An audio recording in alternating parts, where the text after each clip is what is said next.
ఈ రోజు నేను మీకు చదివి వినిపిస్తున్న కథ పట్నం మొగుడు పల్లెటూరి పెళ్ళాం. రచన మాచిరాజు కామేశ్వరరావు గారు. ఈ కథ చందమామ కథలలో ఒకటి. ఇక కథలోకి వెళ్ళిపోదాం.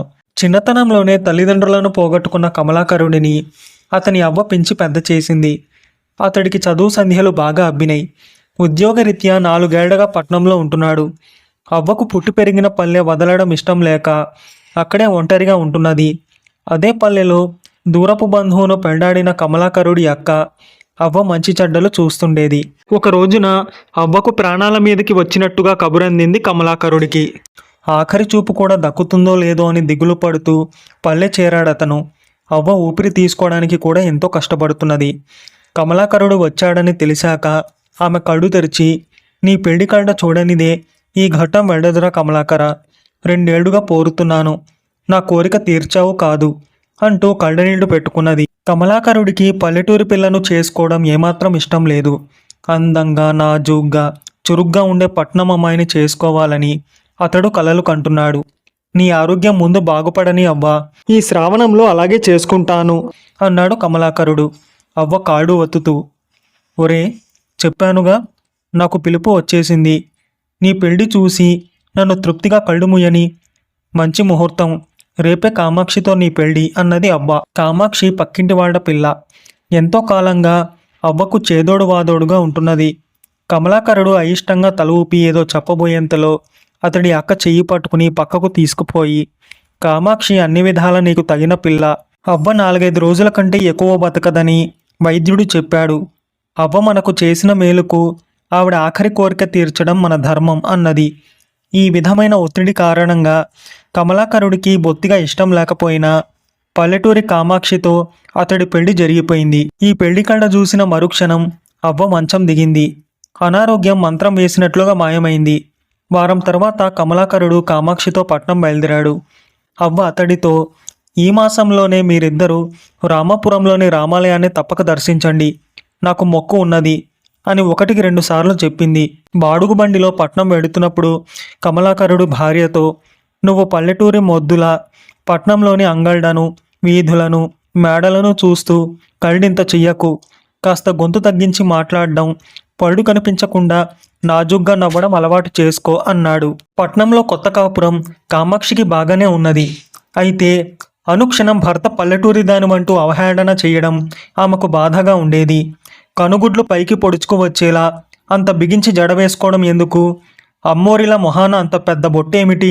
అవ్వల ఒంటికి చీర చుట్టుకోవడం కాదు, కొత్తగా కాపురానికి వచ్చిన దానిలా కట్టుకోవడం నేర్చుకో అంటూ కామాక్షిని కోప్పడుతూ ఉండేవాడు కమలాకరుడు. అయితే 20 రోజులు తిరగకుండా కామాక్షి పట్నం అమ్మాయిలా కట్టుబొట్టు అలవర్చుకోగలిగింది.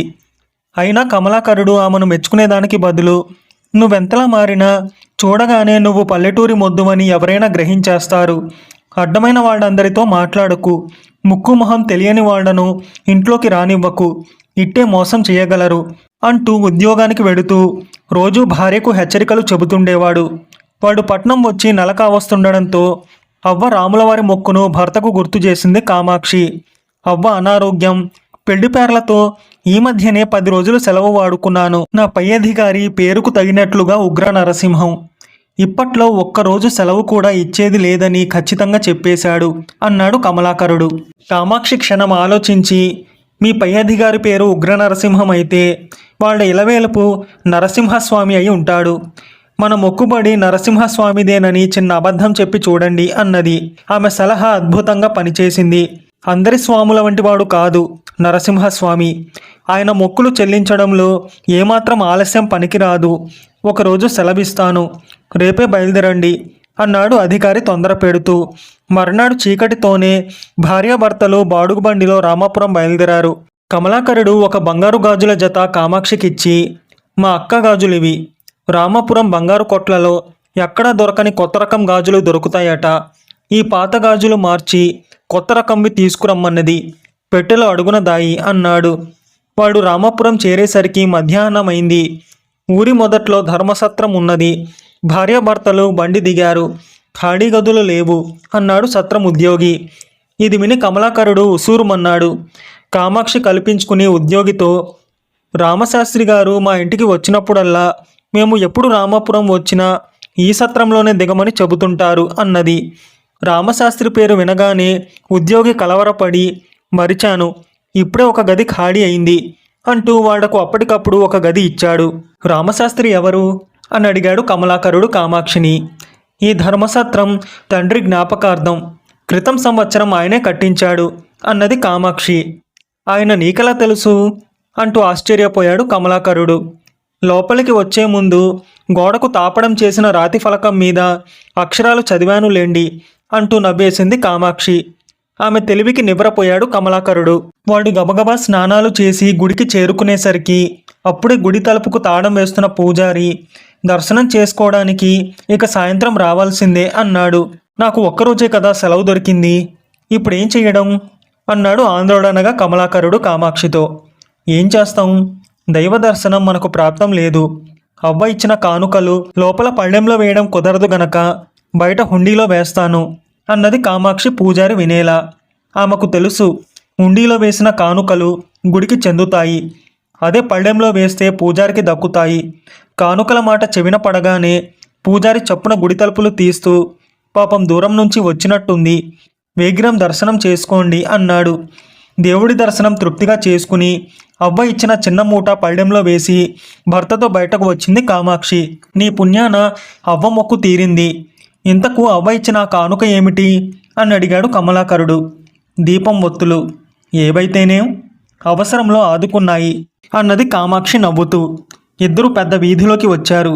అక్కడ పక్కపక్కనే ఉన్న 2 బంగారు కొట్లను కామాక్షికి చూపుతూ, కమలాకరుడు, నువ్వు త్వరగా సత్రానికి వెళ్ళి బంగారు గాజులు తీసుకురా, ఈ లోపల నేను కొత్త రకం గాజులు ఏమైనా ఉన్నాయేమో చూస్తుంటాను అన్నాడు. కామాక్షి సత్రానికి తిరిగి వచ్చి గాజుల కోసం పెట్టె తెరుస్తుండగా ఒక యువకుడు వచ్చి, నేను బంగారం కొట్లో పనివాణ్ణి, కొట్టు కట్టేయబోతున్నారు, అయ్యగారు మిమ్మల్ని అడిగి త్వరగా గాజులు తీసుకురమ్మన్నారు అన్నాడు.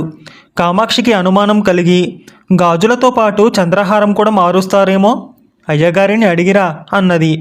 ఆ యువకుడు కొద్దిసేపట్లో తిరిగి వచ్చి, అయ్యగారు చంద్రహారం కూడా తీసుకురమ్మన్నారు అన్నాడు. వెంటనే కామాక్షి గట్టిగా, ఒరే దొంగ వెధవ, ముందు నీ కోసం రక్షక భటుల్ని తీసుకురావాలి అంటూ కేకపెట్టింది. మోసకారి తిరిగి చూడకుండా పారిపోయాడు. వీధిలో తన భర్త తనను సత్రానికి వెళ్ళి గాజులు తీసుకురమ్మనడం విని వాడు వచ్చి ఉంటాడని కామాక్షి గ్రహించింది. తర్వాత జరిగింది విన్న కమలాకరుడు ఆమె తెలివితేటల్ని ఎంతగానో మెచ్చుకున్నాడు. ఈ విధంగా ఒక్క రోజులో పనులన్నీ పూర్తి చేసుకుని బాడుగు బండిలో రామాపురం వదిలి వాడు తమ ఊరు చేరుకునేసరికి బాగా పొద్దుపోయింది. తమ ఇంటి ముందు బండి దిగి బాడుగు డబ్బు ఇచ్చి బండివాణ్ణి పంపేసి భార్యాభర్తలు తమ ఇంటి ద్వారాన్ని సమీపించేసరికి తలుపుకు వేసిన తాళం కనిపించలేదు. లోపల ఎవరో మసులుతున్న అలికిడి. దొంగలు అంటూ కమలాకరుడు అరవబోయేసరికి కామాక్షి అతడికి సైగ చేసి ఇంటి తలుపు తడుతూ, అయ్యా బాటసారులం, బాగా పొద్దుపోయింది, రామాపురం పెళ్లికి వెళ్ళాలి, మెడ నిండా నగలతో డబ్బుతో రాత్రి ప్రయాణం ప్రమాదం, ఈ రాత్రి మీ ఇంట తలదాచుకొనిస్తే తెల్లవారాక వెళ్ళిపోతాం అన్నది. ఆ వెంటనే చింపిరి జుట్టు కోరమీసాల వాడొకడు కిటికీలోంచి బయటకు తొంగి చూసి చప్పున వచ్చి తలుపు తీశాడు. కామాక్షి వాడికి చేతిలో ఉన్న పెట్టెను అందిస్తూ, ఇందులో పెళ్లి కూతురికి ఇవ్వాల్సిన నగలు కొంత డబ్బు ఉన్నది, జాగ్రత్తగా దాయండి, తెల్లవారి తీసుకుంటాం అన్నది.